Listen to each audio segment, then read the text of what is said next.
बंगला number 17, भूतिया घर। मुंबई चमकती दमकती नगरी। यहाँ रोज हजारों लोग अपने सपनों को पूरा करने आते हैं। ऐसे ही 3 दोस्त विक्रम, सुनील और जॉन भी नौकरी की तलाश में मुंबई आए। किराए के घर ढूंढते ढूंढते उन्हें एक ब्रोकर ने बेहद सस्ता मकान दिखाया। ये बंगला नंबर 17 है, थोड़ा सा पुराना है लेकिन बड़ा और सस्ता पड़ेगा। ब्रोकर ने आंखें चुराते हुए कहा। सस्ती जगह देखकर तीनों तुरंत राजी हो गए। जब वो सामान लेकर बंगले में पहुंचे तो देखा बाहर से मकान बिल्कुल वीरान सा था। गाय लगी दीवारें, टूटा हुआ दरवाजा और सूखा बगीचा, लेकिन अंदर सरप्राइजिंगली साफ था, जैसे कोई रोज सफाई करता हो। रात को सबने मिलकर खाना खाया और सो गए।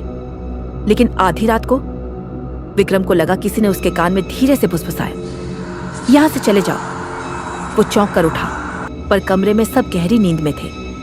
उसने सोचा शायद सपना होगा। सुबह जॉन ने बताया, यार मुझे रात को लगा जैसे कोई सीढ़ियों पर धीरे धीरे चल रहा हो। सुनील ने मजाक उड़ाया, तुम दोनों डरपोक हो। पुराना मकान है, लकड़ी की आवाजें आती रहती हैं। दिन भर सब ऑफिस गए, लौटे और सामान्य बातें हुई। लेकिन उसी रात जब घड़ी ने 12 बजाए, बंगले का मुख्य दरवाजा अपने आप कर्रर की आवाज से खुल गया। हवा इतनी तेज चली कि सारे खिड़कियां धड़धड़ाने लगी। विक्रम, जॉन और सुनील डर गए, लेकिन हिम्मत कर नीचे उतरे। दरवाजा बंद कर ही रहे थे कि देखा बगीचे में कोई औरत सफेद साड़ी में खड़ी थी। उसका चेहरा छुपा हुआ था और पैरों में पायल बंधी थी जो अपने आप खनक रही थी। वो औरत धीरे धीरे बंगले की ओर बढ़ी, लेकिन अचानक गायब हो गई। अब माहौल अजीब हो गया था। तीनों डरे हुए थे, लेकिन घर छोड़ने का नाम नहीं ले रहे थे। उस रात सुनील अचानक गायब हो गया। कमरे में सिर्फ उसकी टूटी हुई चप्पल और दीवार पर खून जैसे लाल निशान थे। विक्रम और जॉन पागलों की तरह बंगले में उसे ढूंढने लगे। तभी ऊपर की छत से कराहने की आवाज आई। वो दोनों टॉर्च लेकर ऊपर गए और जो देखा, उनकी सांसें रुक गईं। सुनील की लाश छत से लटक रही थी, लेकिन उसकी आंखें खुली थीं और होंठ हिल रहे थे, जैसे वो कुछ कहना चाह रहा हो।